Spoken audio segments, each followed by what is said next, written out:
Hey everybody, so what I want to do today is just try out the ZoomX Streakfly again as I do my track workout, and I thought it would be fun to then compare it to, a shoe like the Saucony Endorphin Speed and see, is it even better?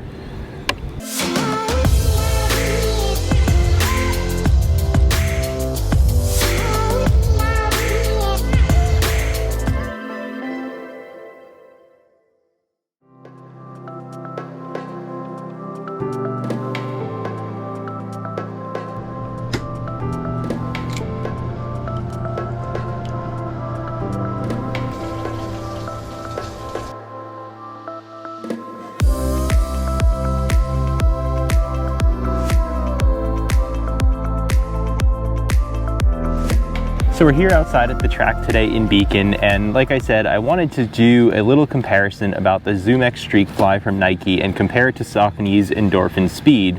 I have here the Saucony Endorphin Speed 1, and I just wanted to kind of see, with all the kind of hype and excitement around this shoe when it first came out, it's all kind of fizzled. People kind of realized that ultimately the Vaporfly Next Percent or the Alphafly are generally the better shoes and the way to go. I do like this as a track workout shoe, so I'm just going to do an unofficial test. I'm going to see at the end of the day what are some of the differences that I can feel between this and the Saucony Endorphin Speed, and ultimately which one do I prefer to use while doing workouts on the track.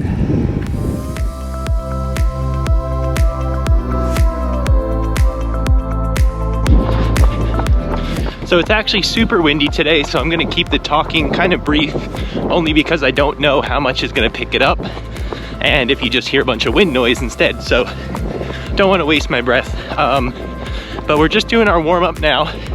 I'm also going to be testing out this new app that I was given access to on my Apple Watch.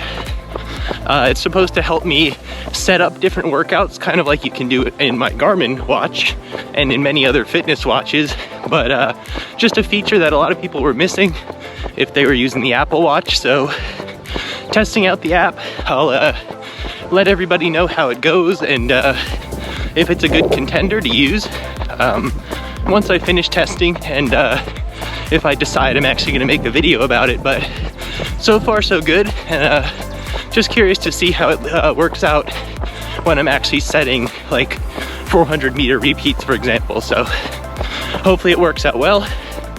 It's a warm day today, almost 76 degrees Fahrenheit. So let's just get to this.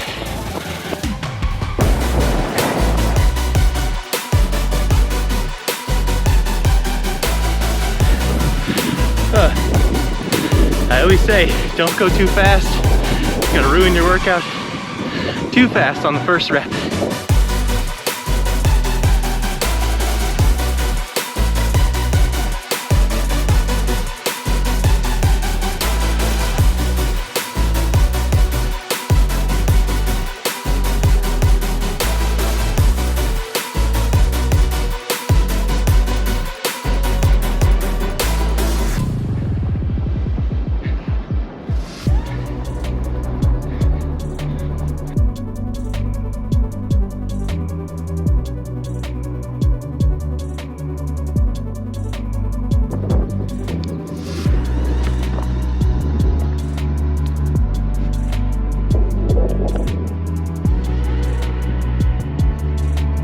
So we're only doing 6x400 today, so three reps are down. My legs are definitely feeling tired, probably from the race over the past weekend, but I'm also moving faster than I should be, so try and figure that one out. I can't.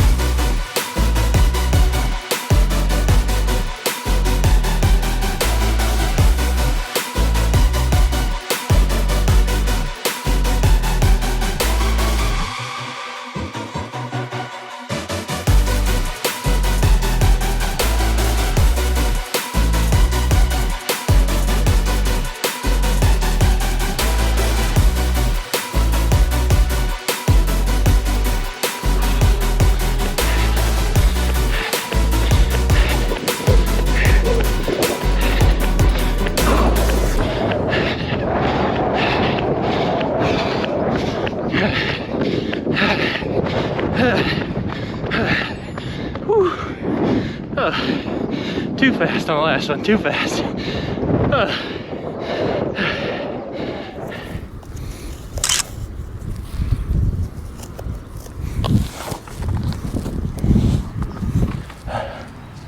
So have I said it enough yet? It's really hot today. Whew. But either way, let's just go through each shoe separately and then I'll just give you some final thoughts on them. So again, the ZoomX Streakfly from Nike. This shoe, in my opinion, what it has going for it is the overall comfort of the upper, the lightweight and soft midsole. So this shoe, when compared to the Saucony Endorphin Pro, to me is significantly more comfortable on foot. It's just got that really nice and familiar squish of the ZoomX foam, the upper, the Flyknit material. While not, you know, the original Flyknit, it has a little bit of stiffness to it just for some structure. It's still super, super comfortable. It hugs my foot so, so well. And especially when doing faster paced workouts on a track where you're going through a corner, you know, this thing just is on my foot like it's a sock and it feels so amazing. The tongue has just the right amount of padding, you know, in comparison to what I was saying yesterday with the Hoka Carbon X2. They split the padding. It's just enough to not add weight, but to add a little bit of comfort where the laces sit on your foot when you tighten them. And it's just spot on in my opinion. So the weird thing about this shoe is, you know, as everyone criticized, it doesn't have the full carbon fiber plate and it's not going to be a better racer than the, you know, Next Percent 2. And the other weird thing is you can't use it on a track at a USATF event because it has a higher stack height than is allowed on a track, like where you use a track spike. I think it's 20 millimeters is the limit, and this is above 20 millimeters for the max stack height. So it's a weird place where it falls in. It advertises itself as a 5K, 10K shoe, but as many people have established, I don't think this is going to be a winner on the roads in a 5K or 10K or really any short distance. People will still go with the Next Percent. Now switching over to the Saucony Endorphin Speed, this shoe was the one I had on second, so it was the last 3 laps, you know, so you kind of have to take it for what it's worth. This isn't super scientific. This is, you know, when I was a little more tired later in the reps, but the upper is just not as comfortable for me. When I tighten it, I had mentioned in my review of the ZoomX Streakfly, it just is impossible to tighten too much. It really hugs your foot well. This, I feel like I can over tighten it. I can cause a little bit of tightness around the shoe in my foot, and the midsole is just not as soft, so you kind of smack the ground a little bit harder and you feel that extra stiffness and rigidity in this shoe. Now, a lot of people might think that more is better, but in a lot of cases that's just not true, and that rings true here on the track.